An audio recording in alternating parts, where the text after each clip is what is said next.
This is Doctor Talks, real talk from real doctors on the issues that matter to you most. Hi, everyone. It's Dr. Jen. Welcome back to the Peptide Summit. Today, we're going to be talking to Dr. Miles Nichols. Is a functional medicine doctor. He specializes in Lyme, mold illness, gut, thyroid, and autoimmunity. After Dr. Miles personally struggled with chronic fatigue in his early 20s, he decided to dedicate himself to figuring out root causes of illnesses. He suffered with and recovered from thyroid dysfunction, autoimmunity, a gut infection, Lyme co-infections, and mold illness. Dr. Miles has authored 2 books. He founded the Medicine with Heart Functional Medicine Clinic in Colorado, as well as the Medicine with Heart Institute that trains other doctors in functional medicine. Welcome, Dr. Miles. Thank you for being here today. Dr. Jen, thank you so much for having me. And hello, everyone. Yes. Well, why don't you introduce yourself a little bit more about how you got involved in what you do now? And it seems like healing yourself has made you such an expert with healing others. Yeah, it goes back to starting with the family that I grew up in. My dad was a doctor also. He had a master's in public health as well as being a doctor. He really was focused on helping send mobile clinics out to rural areas to give checkups to the working poor and teaching in the medical school.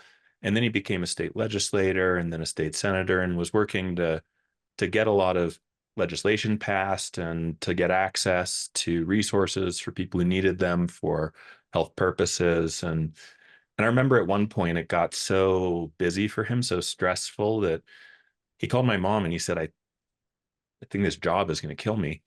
And the next day I got a call from someone from my church, and it was that Claudia from church said something's happened.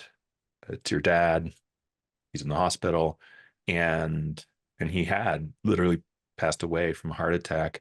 I was 15 years old at the time. It was a significant shift for me internally to try to understand, to try to come to grips with what had gone on there. Why had that happened? For me, I was convinced that stress was a part of it. And I started to become obsessed a little bit with, how do I manage stress? How do I not do this to a family someday? How do I help other people? So I kind of shifted gears. I had started college in computer engineering. I shifted gears. I went into psychology and mindfulness and spirituality, and then found Chinese medicine and then functional medicine, and really looked at how can I help people in a way that transforms stress. Because for me, I was also experiencing moments of peace, moments of really feeling like I was good, I was content, I was at peace. But then stressors of life would kick in, and I'd feel irritated and frustrated, and I really decided I wanted to try and figure that out for myself and to help others. And through mindfulness practices, through movement practices, and through meeting some important teachers. I went to this workshop when I was 22. I was sat in the back. I was the youngest one there, not by a couple of years, but by a couple of decades. And I was trying to figure out, it was a movement practice and meditation. And the teacher was talking about, this possibility of transforming stress, of being outside of the worries and concerns of the mind, to be in the moment, in the body. And I'm like, oh yeah, well, I've heard all this before. I've been in all these yoga classes. I've kind of been around the spiritual block. But then he said, I'm going to show you, and I'm going to do a movement, and I'm going to do it with this state. And I'm going to do it not with this state. One time I'm going to do it like I'm just normal exercise, physical movement. Another time, like you're on vacation, no worries, no concerns, no obligations, nothing to do, nowhere to be, just this sense of complete bliss and openness and love in the body.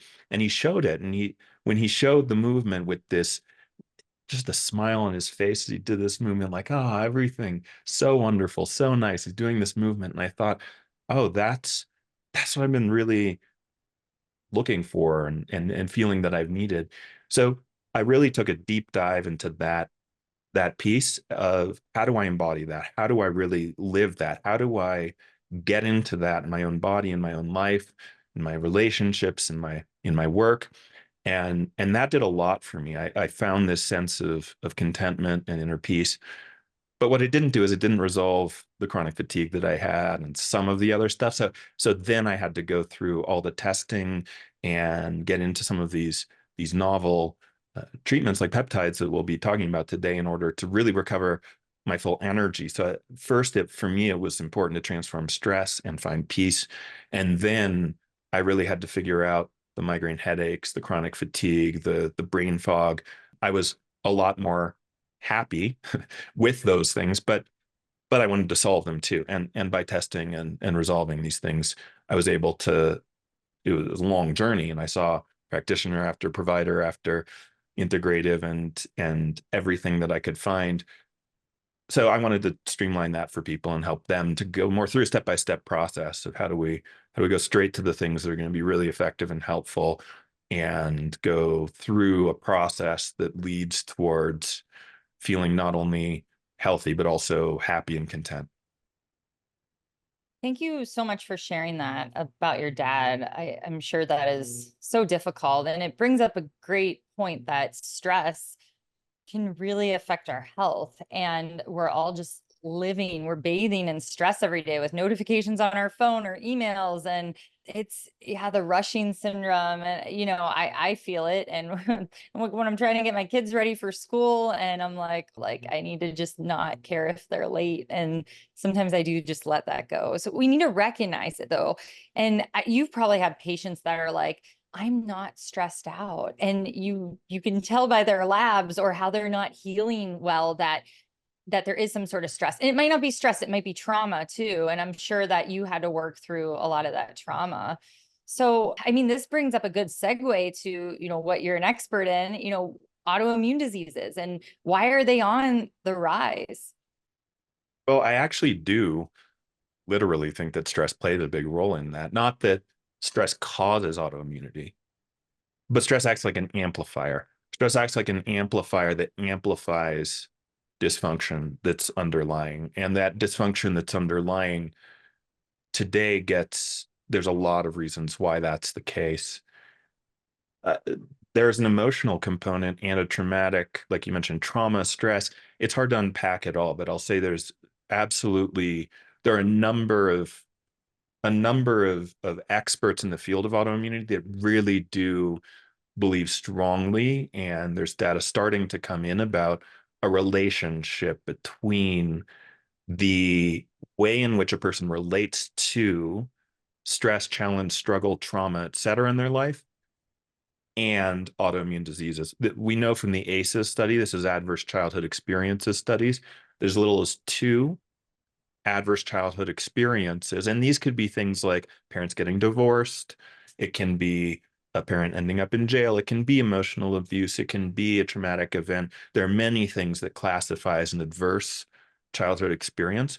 And even as little as 2 of them can increase autoimmune rates dramatically. And so we know autoimmunity has some connection with history of events and how the ability of the developing child was able to, and mind was able to handle those events at that time. And those that exceeded the nervous system's capacity to stay regulated may actually play a lasting role in later health issues. Now, there are some promising research as well on even autoimmune conditions and mind-body therapies like internal family systems, for example, IFS. There was a study with rheumatoid arthritis, and it showed some significant improvements. Wim Hof method, which is breathwork, cold exposure, and mindset, has shown some actual benefits in the inflammatory marker reductions and is being investigated for multiple autoimmune issues right now as a potential therapy. So we know there's a direct interventional aspect, and there's a causative aspect that does relate to stress and trauma. There's also an environmental aspect that's very big. When we're looking at the world today, the environment is significant, and we know that there's quite a lot of exposure to environmental toxins. That's not only going to be from things like homes where the estimates are, even in the United States. I was just in Philippines, and much worse there. There are places in the world where it's much worse. But in the United States, even, the estimates are that between a quarter to a half of US homes have damp conditions conducive to things like mold and bacterial growth that can produce endotoxins, mycotoxins, actinomycetes. These things can really actually be causes for many people to trigger something that is maybe dormant or latent until it presenting with that environmental exposure. And that exposure then can trigger a process like an autoimmune process, as one example, an inflammatory process. And that then can lead to damaging tissue and all the other things that come with autoimmunity, and the symptoms come later. So environmental issues are big. And of course, today the gut issues are significant, and the microbiome, both in the gut and the rhinobiome in the sinuses, are both significant.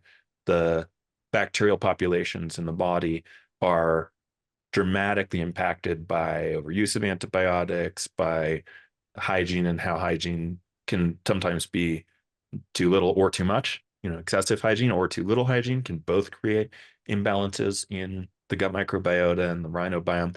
And there are many other reasons why the use of pesticides, herbicides, fungicides, and other things have impacted the gut significantly. And we know there's a big gut immune connection.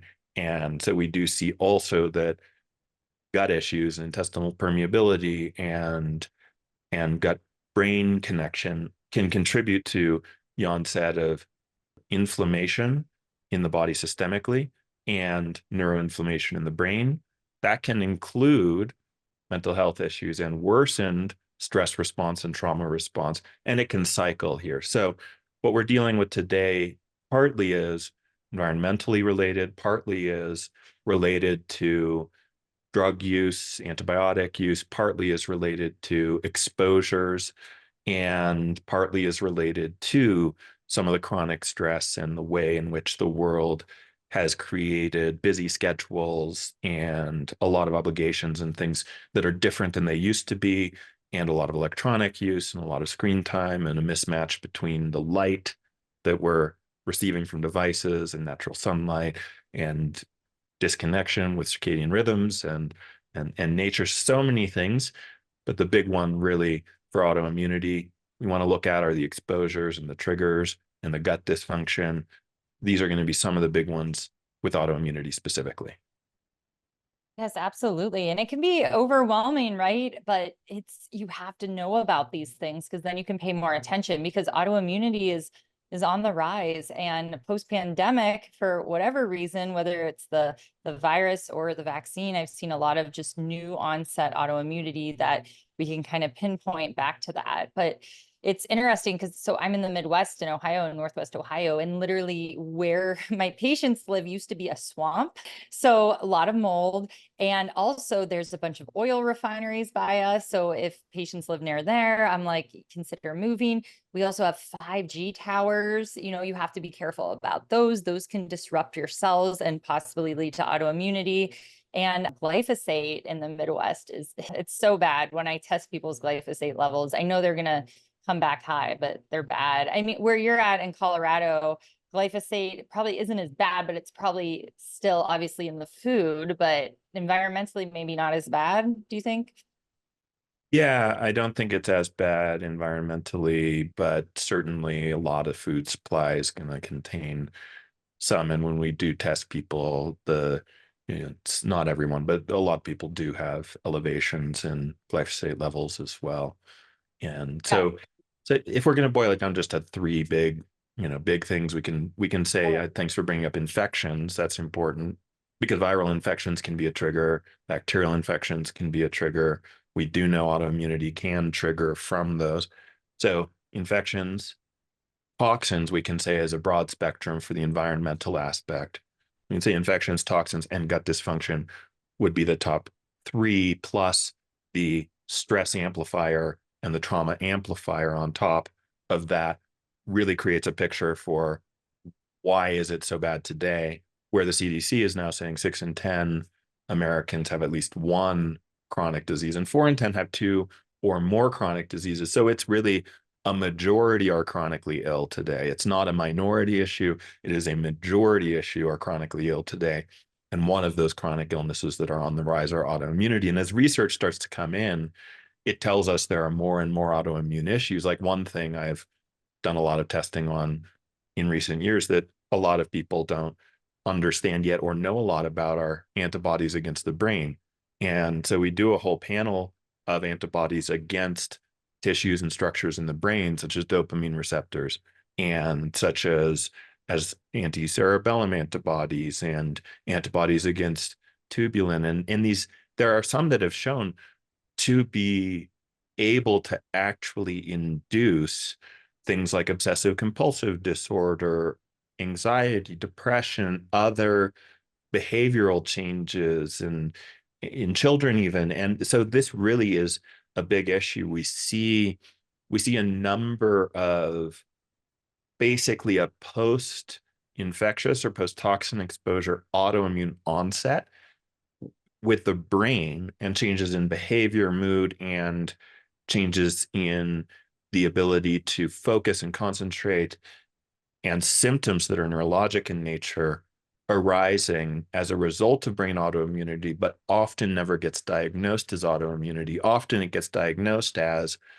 oh, someone has a mental health disorder, they have anxiety, they have OCD, or they have something like a behavioral issue. So it's an ADHD diagnosis, or maybe it's a diagnosis of chronic fatigue syndrome, multiple chemical sensitivity, or migraine headaches, or, and often these aren't thought to be or known necessarily to be autoimmune, or they haven't gone through such a high level of proof yet that people aren't fully embracing that. But there's enough research now for me to say fairly confidently that not all, but a number of neurologic and mental health diagnoses are caused by or contributed to by antibodies against brain.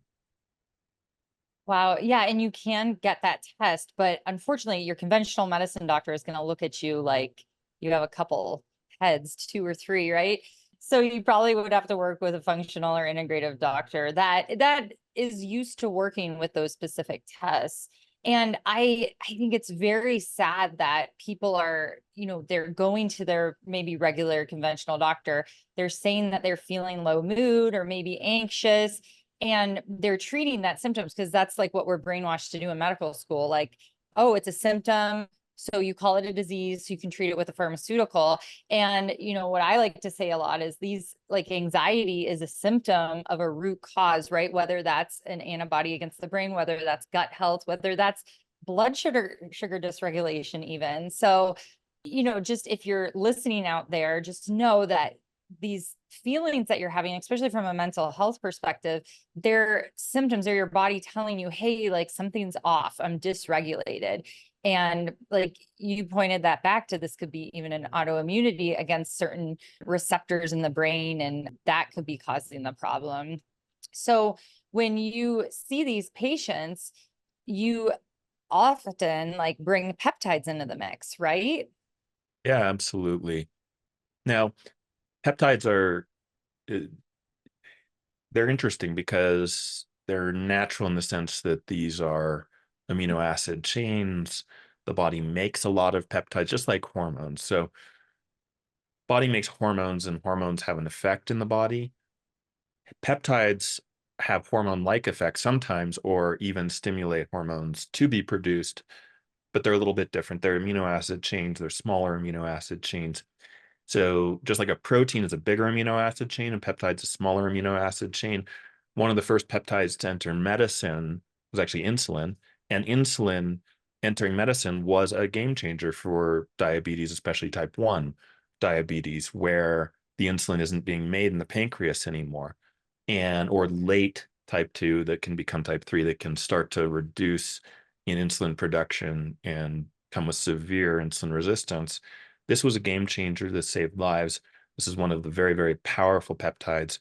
So that was one of the first peptides to hit medicine to become a treatment that's shown to very strongly take sugar out of the blood and put it into the bloodstream. That's how powerful a peptide can be. Now, many peptides are much subtler than that. Some even supplements are peptides, like glutathione, for example, is a 3 amino acid peptide.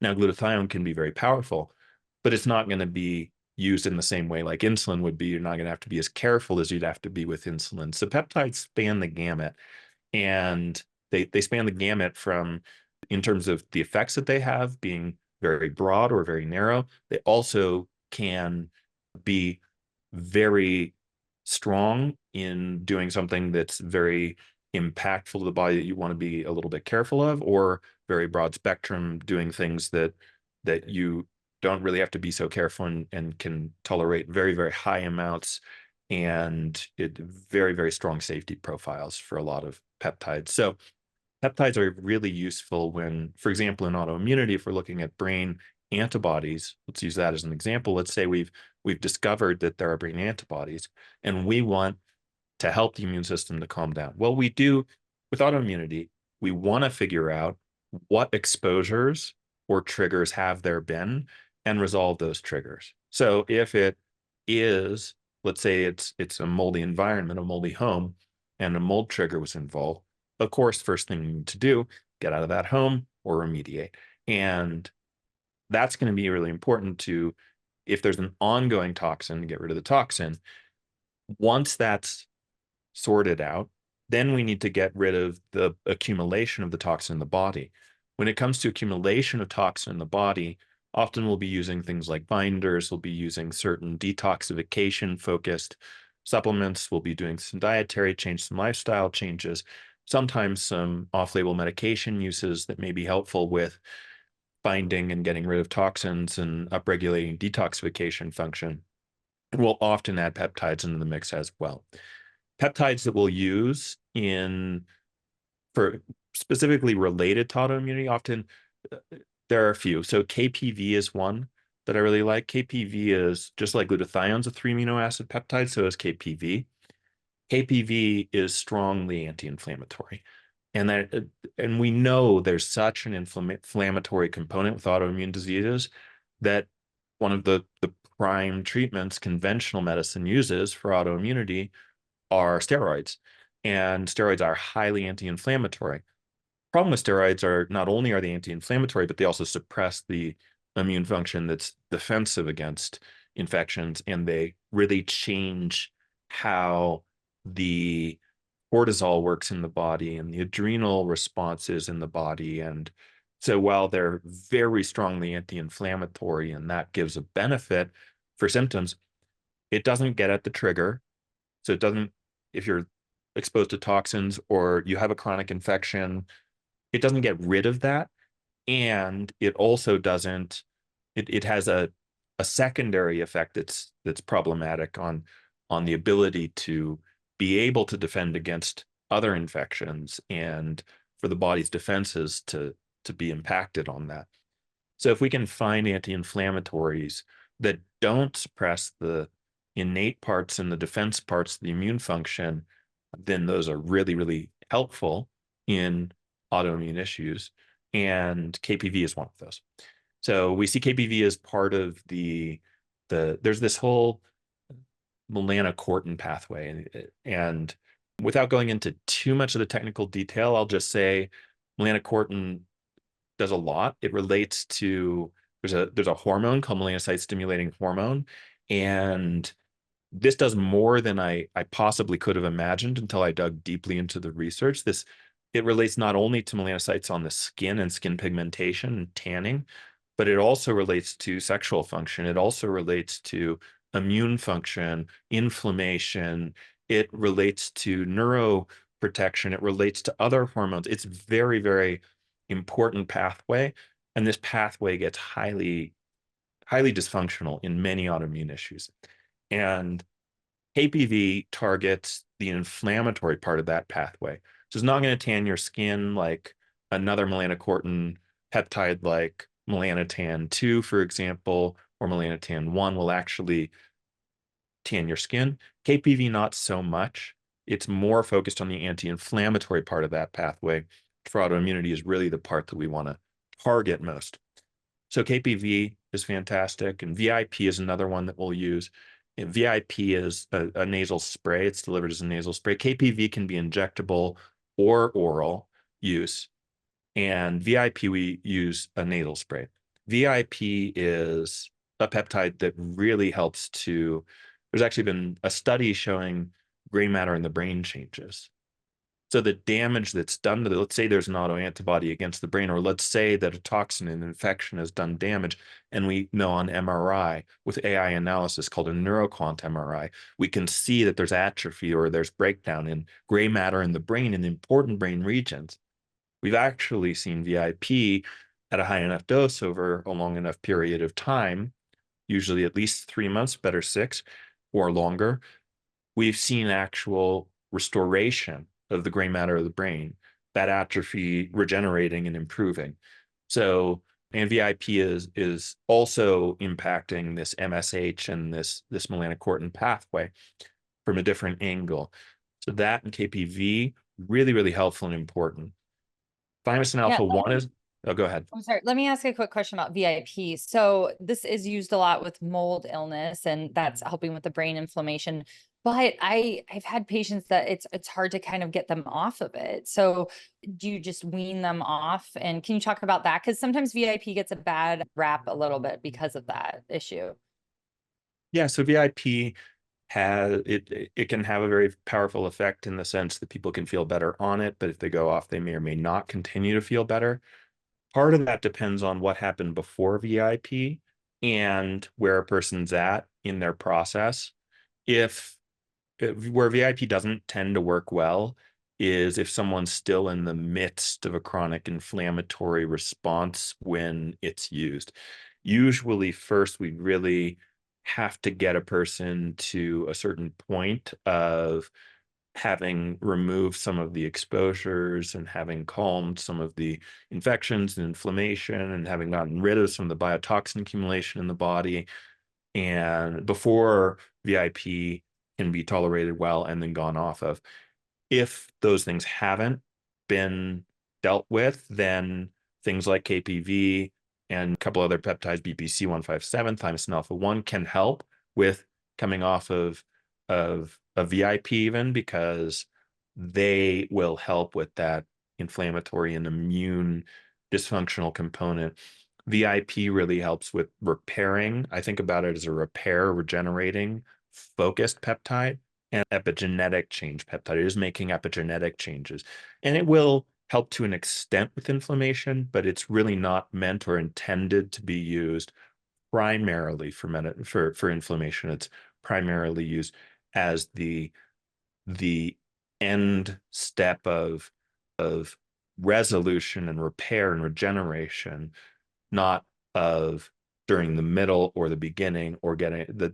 It really does come at the right time for it to be helpful. But if people are having a hard time getting off it, then look, are there any triggers that haven't been identified, any toxin triggers, infection triggers?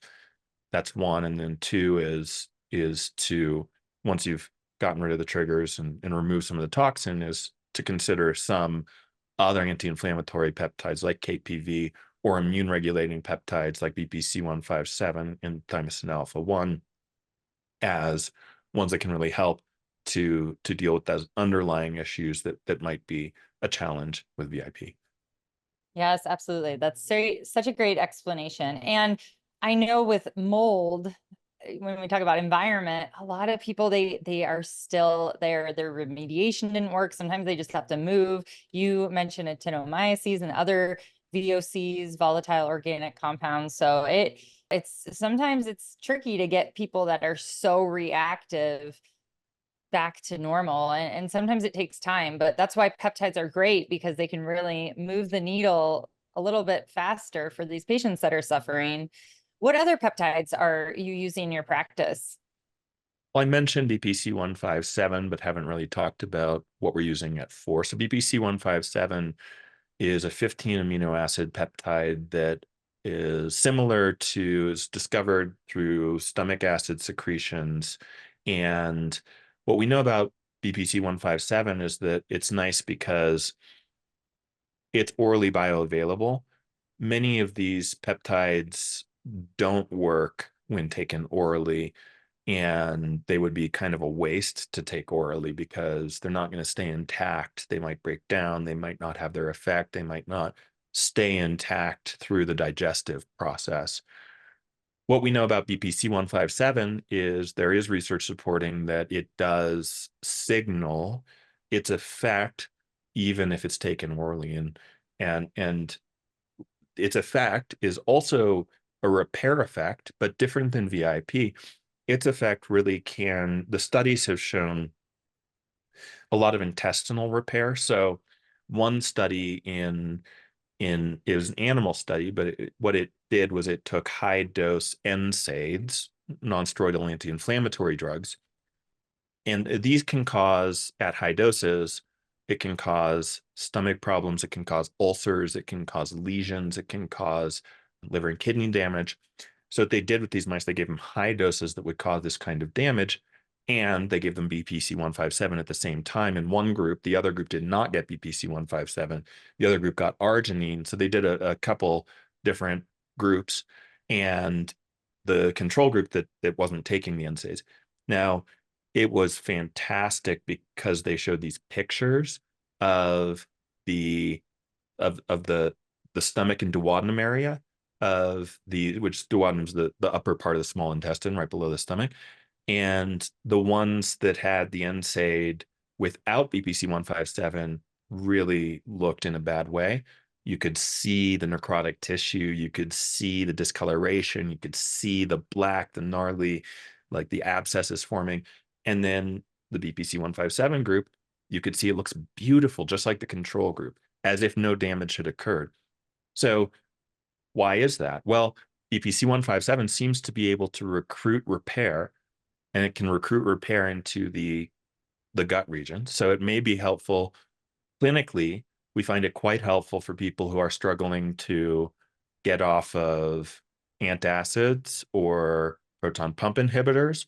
BPC 157 can be quite helpful for getting off of those and for doing the repair to the stomach, to the duodenum, to the intestinal area for leaky gut, which intestinal permeability or leaky gut is actually one big part of autoimmune issues. We do know that if the gut's leaky, these bigger proteins make their way through into the bloodstream and they become systemically inflammatory. The immune system sees them, says this is a threat, and some of them look like other tissue in the body, might look like the thyroid and instigate thyroid autoimmunity, or might look like parts of the brain and instigate autoimmunity against the brain or against the pancreas. So we do know that the proteins need to be appropriately broken down into amino acids before they're transported via transport proteins in the small intestine into the bloodstream. If they're not and they're too big and they get through because there's intestinal permeability or leaky gut, that's a big problem. BPC 157 can help with leaky gut. And we know that it doesn't limit itself, even if you take it orally, it doesn't limit itself just to the GI tract. It actually will, that one study called it running. It will run to different tissues, tendons, ligaments, muscles. It crosses the blood-brain barrier. So it can stimulate repair. In a mouse study, it showed heart repair. In another study, it showed tendon and ligament repair. So when there's damage to tissue, with autoimmunity, what is autoimmunity? It's the immune system attacking tissue. So we want to repair damage to tissue. That's a really important part of an autoimmune treatment. And BPC 157 can be quite helpful with that. Yes, it's one of my favorite. And with BPC 157, also, like, you could play on the offense a little bit. If you're traveling to somewhere where maybe there's a lot of infectious diarrhea, you could take that if you would get sick. I tell my patients that a lot. Like, once we fix their gut, you always have to be careful, especially around here. I have to do a lot of preventative things because there's so much glyphosate. So BPC 157 can be used for that. If you eat out. I remember I had this burger that wasn't really cooked enough. It was like before a Pittsburgh Steelers game anyway, and I ate it. And after that, my stomach, I had to do some repairing. I had to take some BPC 157 because I didn't want my stomach to stay inflamed. Also, like ulcerative colitis, any, inflammatory bowel diseases. I've had patients that have refused conventional treatment. I'm like, okay, we're going to hit up the peptides, and BPC 157 can really help decrease flares. So I mean, I'm excited. Hopefully there's more and more studies on this, but that NSAID study was amazing. They should put those together, right? In a drug. Yeah. If someone is saying, hey, I'm in so much pain, I need to take ibuprofen regularly, I say, let's co-administer BPC 157 in many cases, because it can be really helpful post-surgery. I use it a lot for people that are going into surgery. I found people say, wow, I really repaired quickly post-surgery. My surgical team said, wow, you're recovering so quickly. And BPC 157 often is a part of that. And we also use BPC 157, like you said, preventively. It can be used early in treatment. It can be used throughout. It can be used preventively when being exposed to certain things. Really a lovely way. One more study on it, just to they used it together with some drugs in mice that cause QT interval changes in the heart. So heart rate abnormalities, heart rhythm abnormalities caused by medication. So these are like anti-neoleptic medications. There are certain classes of medications that can cause these heart rate abnormalities, and co-administration with BPC 157 showed to regulate the heart. Again, we see that there's this normalization of an abnormality associated with a medication. So we know for sure right now heart rate abnormalities and NSAID changes are two that are studied in animals with BPC 157. Not to say this will pan out in humans, but certainly worth considering as a co-administration with pharmaceuticals that may have certain kinds of side effects, and seeing if we can have the repair to the damage that's being done by certain pharmaceuticals may be quite helpful as well. That's cool. That's really cool. And your body makes it. So Yeah. yeah, side effects are minimal. You were going to mention another peptide before I cut you off, I know. Yeah, Thymosin Alpha 1 is a fantastic peptide for immune function and immune regulation. We know this immune balance, these sides of the immune system can get out of balance with autoimmune issues. Th1, Th2, Th17, these parts of these T helper cells and T regulatory cells are really important in how the immune system is able to regulate, is able to create a defense against something that should be defended against, but not attack self in your own tissue, and also to be able to regulate against not having things like allergies to things that normally wouldn't be harmful to you. So anything in the realm of allergies, certain skin responses, rashes, certain eczema, things like that, or anything in the autoimmune category and anything in the immunodeficiency category are all going to relate in part to this delicate balance of the different aspects of the immune system and the T regulatory cells. And one of the things that we find to be quite helpful are, we know that at young childhood years, the thymus gland is something that produces a lot of these. It actually kind of educates the developing immune system about what is self, what's not self, how to defend against different pathogens, and that starts to shrivel and dry up. These peptides that would normally are produced more quantity in younger ages are not produced much at older ages. And the studies on Thymosin Alpha 1 in particular show antiviral effects, show ability to defend against pathogens, show ability to regulate the immune function. So what we know is that a lot of autoimmunity is infectious related and immune imbalance related. So Thymosin Alpha 1 is a fantastic one to add into the mix for people who are struggling with immune function dysregulation of varying kinds and infections of varying kinds as well. Yeah, Thymosin Alpha 1, really cool about the subcutaneous is how it's administered during the pandemic, and a lot of studies about its use with COVID in the hospital in China. And I missed that one. It's harder to get now. So unfortunately, it was really helpful because it's supporting that immune system. And we know with certain viruses, it shuts down that response or dysregulates, confuses the immune system. And then you have that overreactive immune system where you have the problems that we saw with COVID. So yeah, that one is great for autoimmunity, even chronic autoimmune problems too, once you get the inflammation down. So that one, like I said, it's a little bit harder to get because it's an actual biologic drug right now on the market, unfortunately. Yeah. Yeah. Yeah. Which brings into the question all these challenges with getting peptides and getting the right quality of peptides and knowing how to dose them and working, the risk or the place I see a lot of people go wrong that I just want to educate about real quickly here is I do see some people taking, they're looking for a natural approach, a functional approach, a root cause based approach. And I see, unfortunately, some people take a more allopathic approach with peptides of what peptide is best for this. What peptide is best for my condition, for my symptom? What's the good, we write blog articles on our website about peptides all the time. And we get these messages like, which peptide should I take for my X symptom? Or, what peptide is best for fatigue? I mean, there's no good answer to that because, you're unlikely to get a result on fatigue if you're relying on a peptide alone. And I can say the same about a supplement. I can say the same about a drug. There's not one thing that cures fatigue. It's a very complex issue, and there are a lot of underlying causes. When it comes to autoimmunity, I want to make sure that people understand that removing the triggers is absolutely imperative and critical, and you cannot get around it by applying the right peptide or peptide combinations or cocktail.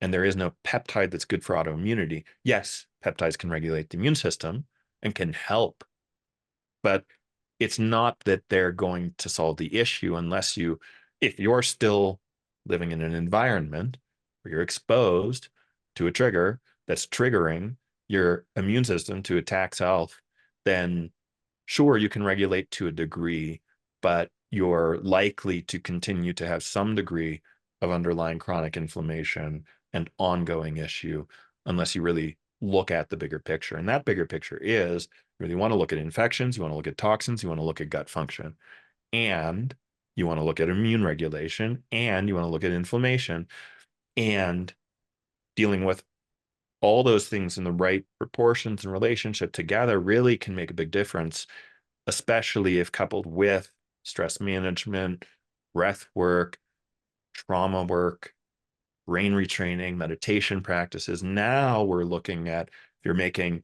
really some of those changes, really working on your gut, your sleep, your stress levels, your trauma, you're addressing the infectious load and toxin exposures.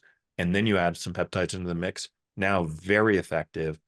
But I want to encourage, like, don't miss the boat. And like, just because insulin is incredibly powerful to get sugar into the cells doesn't mean that insulin is a good treatment for resolving diabetes. It doesn't do any resolution to type 1 diabetes. It just manages it, and it's very good at managing it, and it does an excellent job at managing it. But if you want to try and reverse it, and I'm not going to say type 1 diabetes is reversible. We don't see that happen much. We do see decreased need for insulin. There are lots of things that we can do. We can see metabolic improvements, absolutely. But what I do want to emphasize is that if you just add a peptide, you will often, especially if it's applied with a mindset of what peptide is good for this thing, will often do the same thing. It's still in the same mindset as a drug for a problem. What drug treats this problem? What peptide treats this problem? We want to take a step back and we want to say, okay, there's a problem and there are probably multiple cascades of things that are underlying that problem, how do we address the multiple cascades and apply something that's helpful for the problem? So I encourage taking that kind of approach with peptides. That's a great discussion point. For example, if you have a gluten intolerance or celiac where you can't have gluten at all, and you're still consuming that trigger, and you're like, oh, I'm going to take BPC 157, it helps with the tight junctions, or it's going to help with the inflammation, you're not going to get anywhere. And because peptides, they're not super pricey, but you're just going to be spending money on something that you're not going to get your results. And similar, like small intestinal bacterial overgrowth, SIBO or Candida, yes, you can, you can take BPC 157. It might help decrease inflammation again, but you're not removing those triggers in the intestines. So you're not going to get the resolution that you want. And hopefully, the resolution of the autoimmune disease once you fix that leaky gut. So those are some examples that I thought of. And mold patients, same thing. Like if you don't get out of the mold or get that remediated, you're not going to heal. Your body is going to be on high alert all the time. It's like a constant fire in your house or something. So I love that you brought that up. It's such a great point. Yeah. Yeah. When we get these powerful treatments, they occasionally can become a disservice to people because they think, oh, I don't need to do, the basics. And the basics are the most important to really get clean, clean food, clean water, clean air, good sleep, good rest, good time, enjoying nature. I mean, these things like so important. And a peptide should be an adjunct and not a main focus, but they're very powerful adjuncts, and I'm happy to lean on them when uh, life is a little stressful. There are challenges, maybe traveling, and it's hard to get access to clean everything.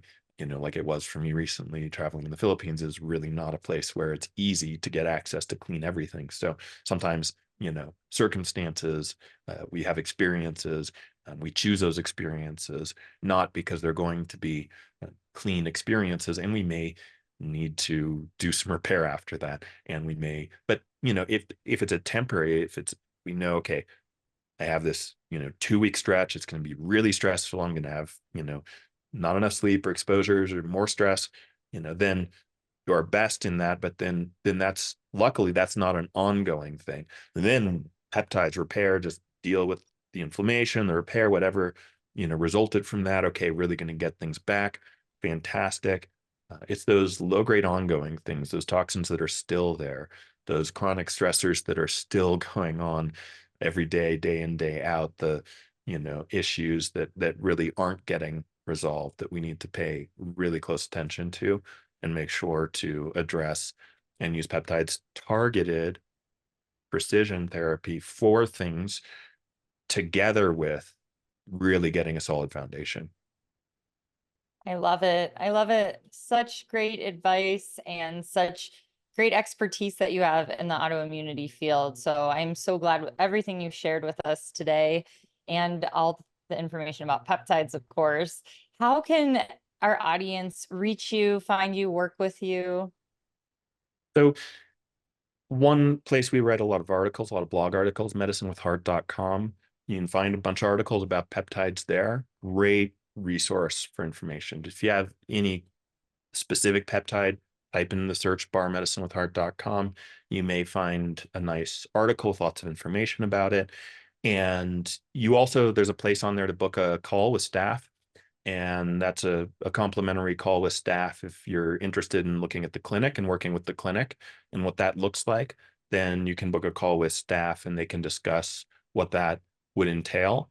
And then the website also has lots of resources on specific conditions. So if you do have an autoimmune condition and you want to look a little deeper into that, you may be able to find information in the blog articles and on the website as well. So that's the best resource for is a central resource for how to find out information about me, about the practice, about blog articles that are available, free information that's available, upcoming events, and working with the clinic.